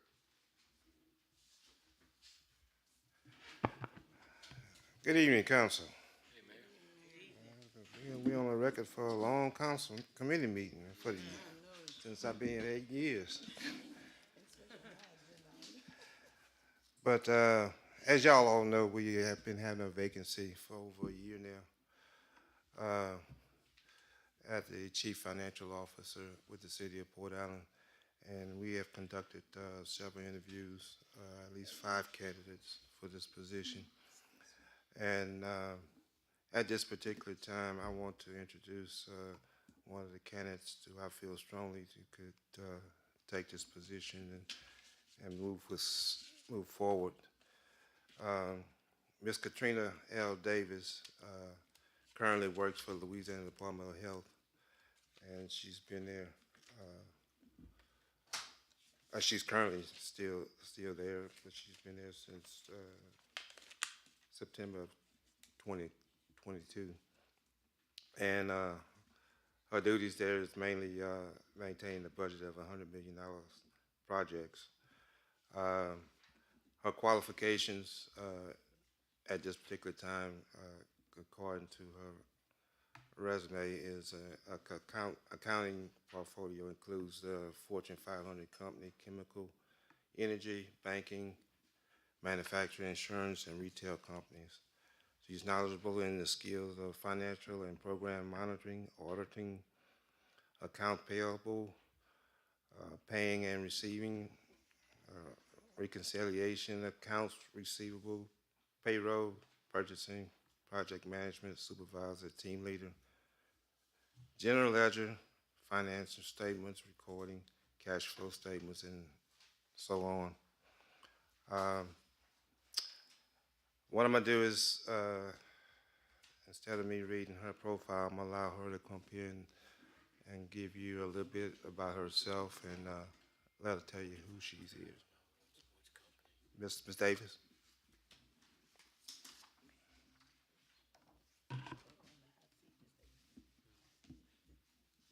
Good evening. Good evening, ma'am. Like you said, my name is Katrina Davis. Um, I'm going to start basically from college and I'll move up. I finished college from Southern University in 1983. I started with a new bank here, in East Baton Rouge Parish, National Bank of Commerce. I started off as a teller 6 months. I moved back into operations. From there, I left the state and went to Atlanta, where I started working for a company, Crawford and Company, where I did accounts receivable, collections. Left there and decided to go back to school, work on my master's, and ran into a little financial problem, so I had to go back to work. So I started working a lot of temporary jobs, where I got into financial management, working at an automotive company.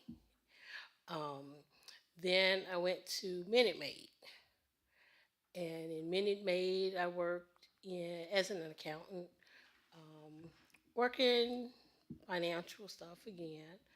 I stayed at Minute Maid 5 years. I left Minute Maid and moved back to Baton Rouge after my mother passed and my father was sick. Was like, I can come here. I ended up being here for 3 days and then I moved to Houston. I'm sorry, that's where I work for. Yeah. Anyway. Minute Maid was in Houston. Atlanta was Coca-Cola for a little bit. I'm sorry. Still in as an accountant. Stayed there for a little bit.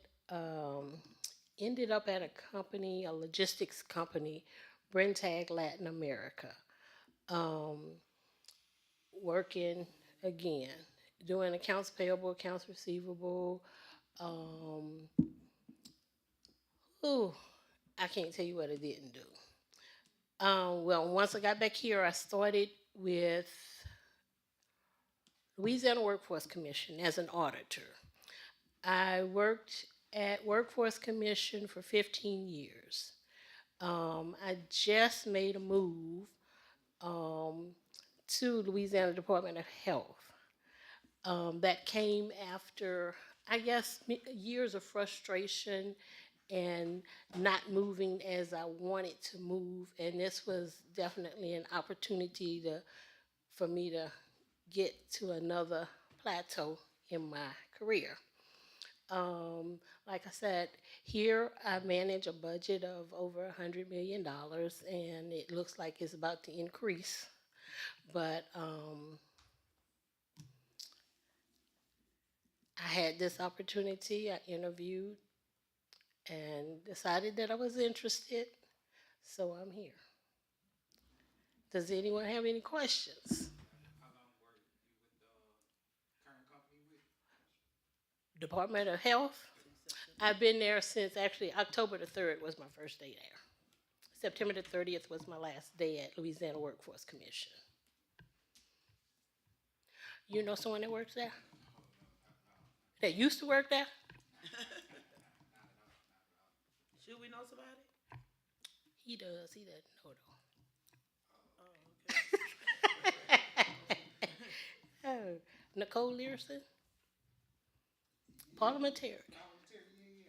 Yeah, she's been up here a few times. That's who actually received not award, certification for national parliamentarian. She's actually our president. I worked with her at LWC for a couple of years. So I feel I'm well-rounded. I've worked in just about every facet of accounting that there is.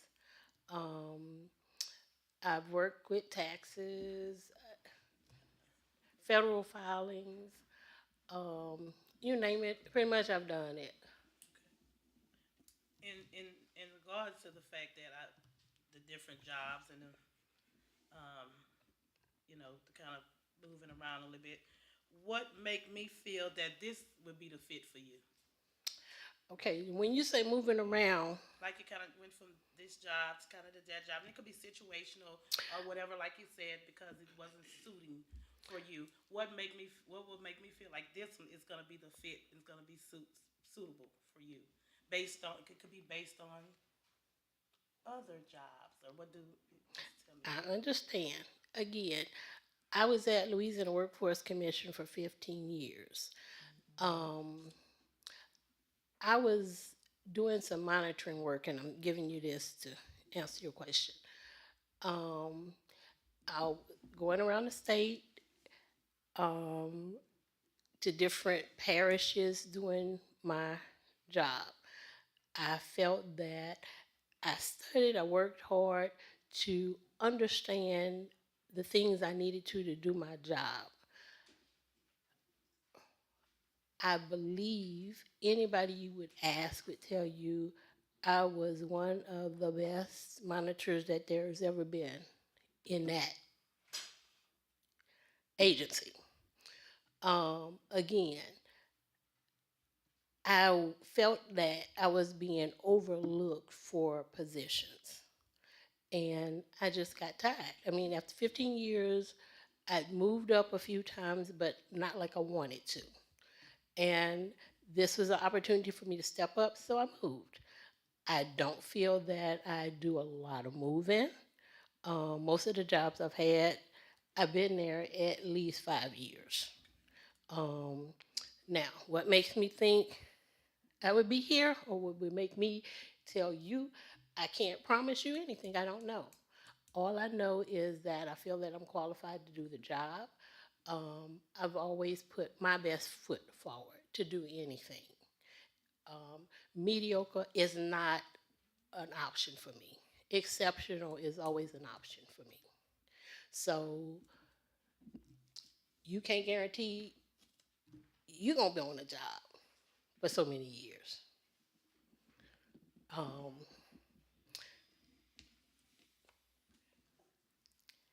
you feel like you feel, but again, I'm here.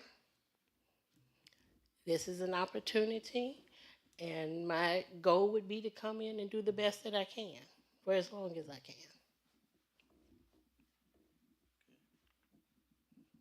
And by the way, I didn't ask how long would you stay. I said what make you feel like it was a good fit. That's that. I didn't Well, ask about the okay. longevity of how long you would stay. And sometimes you don't know. You get in a place and you get there and everything works for you. I can tell you during the interview, I felt very comfortable with Mr. Lance and Mr. Lee, Mayor Lee. Um, oh, she left out. But those three were there.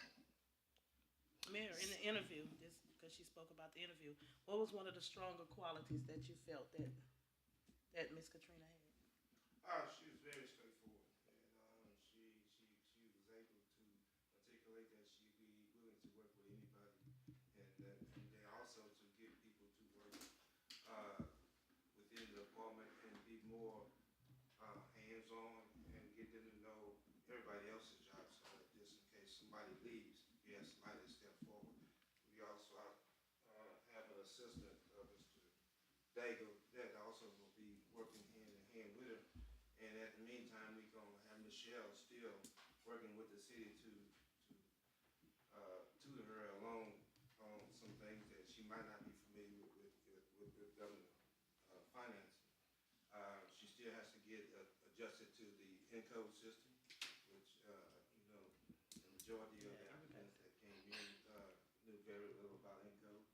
But it's just a matter of learning the system itself.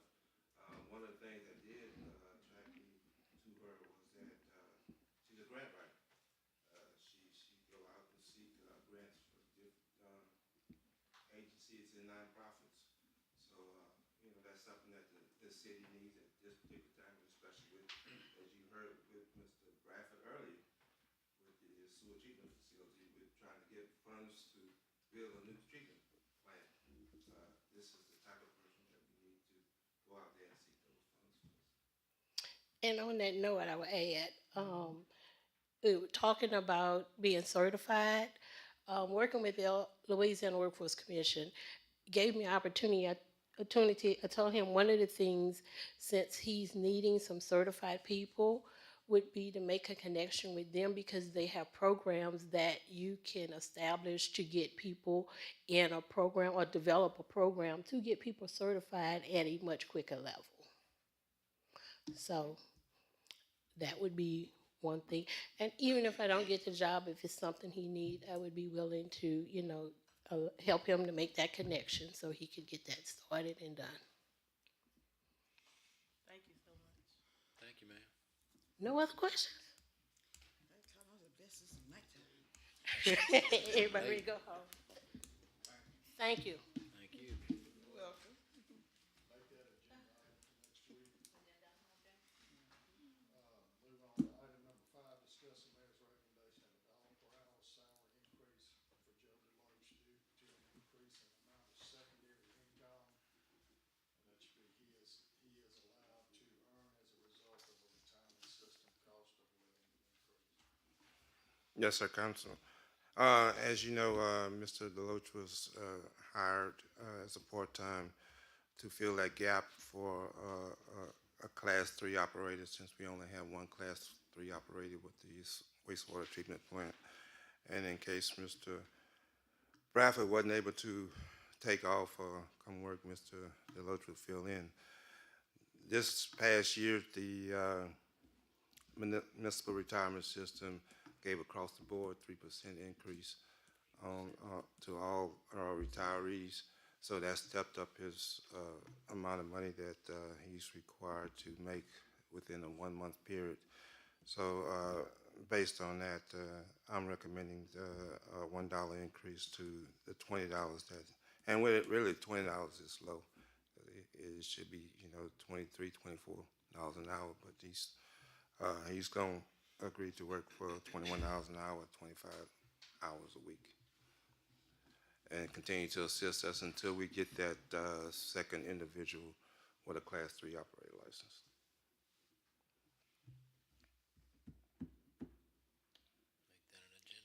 Make that an agenda item. Thank you. Thank you, Mayor. Item number 6, discuss authorizing the mayor to transfer the following part-time employees to full-time status.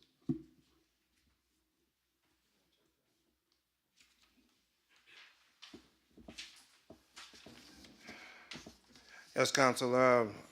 This past year we hired, and that's every year, at the end of the year, we hired 2 individuals to work part-time with our roads and drainage crew because of the high volume of grass during that particular time. And these 2 individuals that we hired this year, it so happens that we got 2 vacancies within the roads and drainage department. And I'm recommending that we hire both individuals.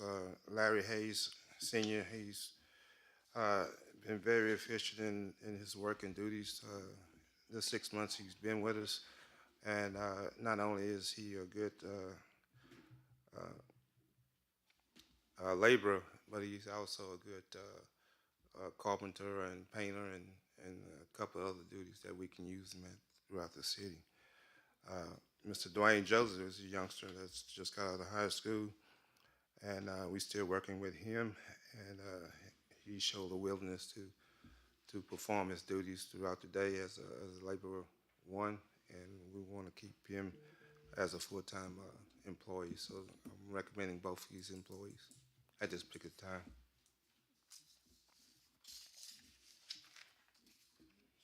All these dual roles is very impressive here. Man. I said the dual roles. He could do, being that he could paint, he could. Yeah, I like all Yes. that. Yeah. Just like Miss Katrina back there. They bring a lot in. Any chance Dwayne have interest in going to the sewer department for y'all laboring? Be too early, too soon? That's a little early, but we talked to him. Thank you, Mayor. Item number Finance Committee. Item number 1, call to order. Item number 2, establish a quorum. Item number 3, roll call. Ms. Lacy, Present. Mr. Hubble, Ms. Brown. All present. Item number 4, discuss authorizing the mayor to contract with Centos for uniform rental services for city employees.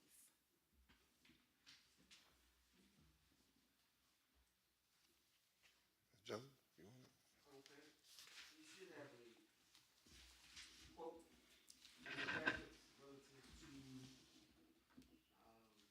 converting to a uniform rental, system as opposed to our current uniform purchase system.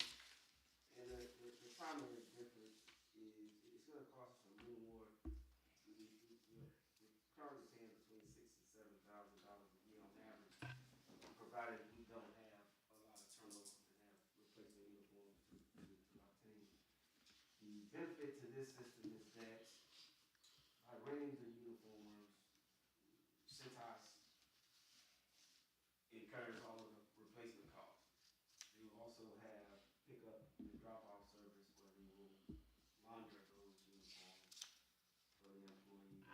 And they will also address any changes in sizes, staff, person quits. You only pay for the number that you have. You don't have to buy a whole new set for a new person. And it'll streamline the process somewhat, because currently we buy 2 sets a year, and that will alleviate having to go back and forth. And quite frankly, the current system has a lot of delays and a lot of errors, and evaluating the offerings, we felt it was in the best interest to convert to a rental system as opposed to purchase.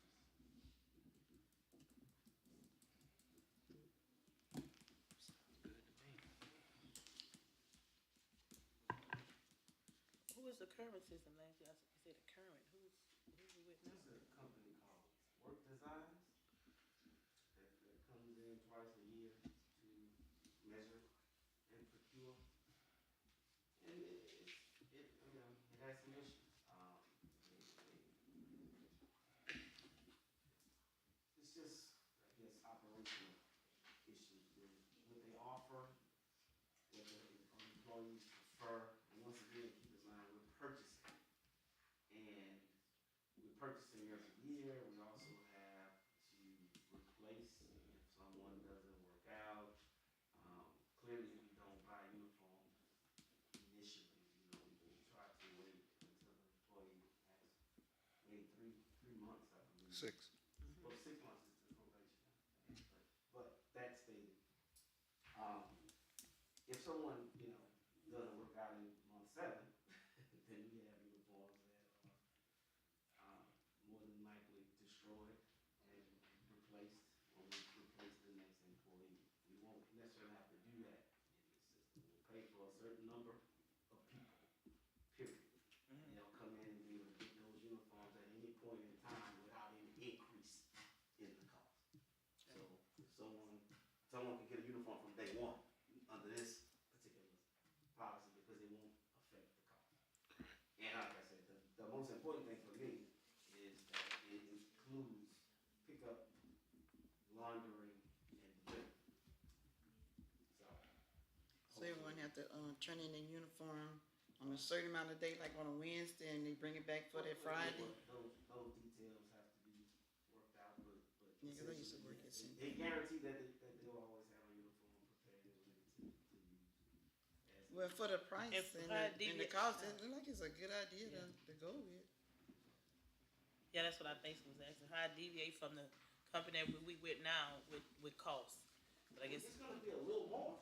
because we get a lot more. But it does, the service we have now, they don't pick them up, they don't wash them, they don't do it, they don't do the repairs. This includes repairs. Things get torn, things get faded, things get, You just have to buy a new uniform. Go through a lot of uniforms because of the nature of their work. All of that's included, replacement is included, there's no additional cost. They will guarantee the number of uniforms you contract for, which now we only buy 3. And so it seemed to be an easier system to manage with a lot more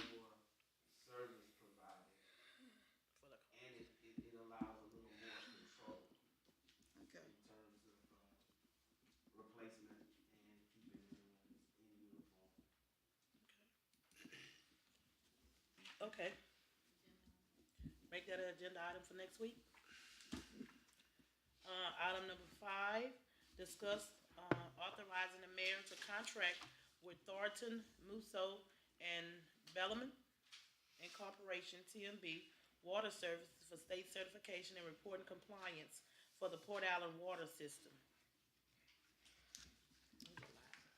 Okay, council, what this is a cooperative endeavor agreement that we want to hire this company to take over our water system. As you know, Mr. Aaron Landry is retiring in the next several weeks, and we need to have something in place to fill that gap. And true enough, it's hard to replace a guy as Mr. Landry because he knows where everything is at and, throughout the city. But just like anything else, we can fall dead tomorrow or the day, and we still in the same predicament. So the best thing to do is to go ahead and plan ahead. And this company here, they will monitor all our wells and do our monthly well compliance testing. They will have SCADA control and all call outs. And they will do the monthly reportings, chemical inventory, maintain the proper LTH and OPH licenses for all services. That's the operator license. And then sanitary surveys and compliance assistance. And they will handle customer complaints and troubleshoot and resolve customer problems and issues. And all this will be done at a fee of $2,368 a month, which rounds out to probably about a 25. What it is, Mr. Yeah, 28,000 a year. That's until we find someone else, correct? Yeah, until we get the certified operators to run that particular department. Now, this will be just the water portion of the department. We do have certified gas operators, but we will also reach out to the parish if we need any other assistance during this time. So I take it that we didn't come to any type of agreement with Mr. Adrian. He was just kind of done. Me, Mr. Landry? Mr. Landry, yeah, he was just kind of done, ready to go. Well, we hadn't come to an agreement. He's still stuck on his initial offer, which is entirely too much.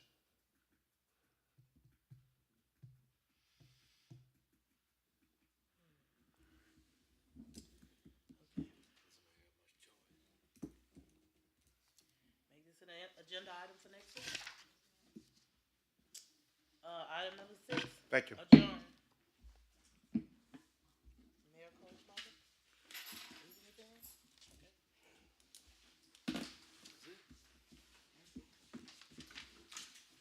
Correspondent, Mayor, you done? No, you didn't have no correspondence, huh, Mayor? We can save it for next week. I'm gonna make it quick. Earlier today, we had this conversation with the sewer issue. We are working with the sewer department to make sure that every complaint is taken care of in a timely manner. It's unfortunate that we're going through the problems that we're going through, but the $1.7 million that we do have as ARP money is going strictly to the sewer department to improve that facility. Right now, we're waiting on Mr. Tony Aricol to put in the dewatering box so we can get the sludge out the plant. We also have the bids for the generators supposed to be at each one of the lift stations just in case a storm comes. We will have those stations operated. And if any other monies that is left over after we finish those projects, it will go toward the sewer plant. Hopefully, you know, like we've been doing for years, we've been putting the Band-Aid on a 60-year-old plant. The hardest thing, just like Mr. Joseph stated earlier, I mean, you know, we landlocked, and you know, nobody wants a sewer. Right now, the sewer treatment plant is in the middle of the subdivision. Okay, nobody wants to live next to a sewer treatment plant. The only logical place would be, you know, away from the city limits in the cane field. But at this particular time, the owners of the property don't want to sell or release that property so that we can, you know, start the planning stage to build a plant. So we looking at other options. Unfortunately, it's gonna take a while, which we don't have. But at the meantime, we're still trying to rehab what we already have. So all I can do is ask the customers to be patient as we, you know, we look for other avenues. But just like Mr. Bradford said earlier, I told him, you know, hey, do what we got to do to relieve these homeowners so that they can flush and get rid of that sewage. And, you know, as we heard earlier, 8th Street is the issue. 8th Street been an issue for the last 10 years. It was a bad design, and where the lift station is going to be hard. You know, Mr. Joseph got a good idea to bring the pumps up, but you can't bring it above ground if you don't have the property to put it above ground. So the only thing we can do is continue to come up with ideas as to how we're going to pump that sewer from one manhole to the other to get it to the plant. So it's an ongoing situation, and hopefully we can come up with some resolution with Mr. Tony Aricole and other engineers so that we can resolve or get some relief for the customers. Other than that, you know, we're still trying to fill those vacancies, and as we continue to move forward, hopefully we can get to where we at full staff.